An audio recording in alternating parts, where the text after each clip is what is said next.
ಇಂದು ನಿಮ್ಮ ಹೊಟ್ಟೆ ಏಕೆ ಕೆಲವೊಮ್ಮೆ ಅಸ್ವಸ್ಥವಾಗಿ ಅಥವಾ ತೇಲ್ತಿರುವಂತೆ ಅನಿಸ್ತದೆ ಎಂಬುದನ್ನು ತಿಳ್ಕೊಳ್ಳೋಣ ಮತ್ತು ಸರಳ ಆಹಾರಗಳು ಅದನ್ನ ಹೇಗೆ ಶಾಂತಗೊಳಿಸುತ್ತವೆ ನೋಡೋಣ. ನಾನು ಪುದೀನಾ ನಿಮ್ಮ ಹೊಟ್ಟೆ ಅಸ್ವಸ್ಥವಾಗಿರುವಾಗ ಅದನ್ನ ತಂಪಾಗಿಸಿ ಶಾಂತಗೊಳಿಸಲು ಸಹಾಯ ಮಾಡ್ತೀನಿ, ವಿಶೇಷವಾಗಿ ಊಟದ ನಂತರ. ನಾನು ನಿಮ್ಮ ಹೊಟ್ಟೆ ಕೆಲವೊಮ್ಮೆ ಅಸ್ವಸ್ಥವಾಗಿ ಅಥವಾ ತೇಲ್ತಿರುವಂತೆ ಅನ್ಸಿದ್ರೆ ನನಗೆ ಶಾಂತಿ ಬೇಕು, ಹೆಚ್ಚು ಭಾರವಲ್ಲ.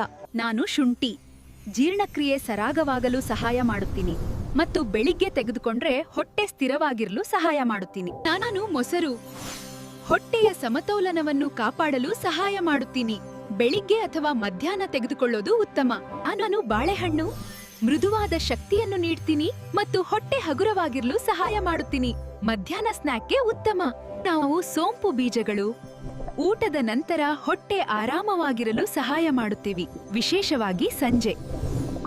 ನಾನು ಮತ್ತೆ ಪುದೀನಾ ಸಣ್ಣ ಮತ್ತು ತಾಜಾ ಆಯ್ಕೆಗಳು ನಿಮ್ಮ ಹೊಟ್ಟೆ ಶಾಂತವಾಗಿರಲು ಸಹಾಯ ಮಾಡುತ್ತವೆ ಎಂದು ನೆನಪಿಸ್ತೀನಿ.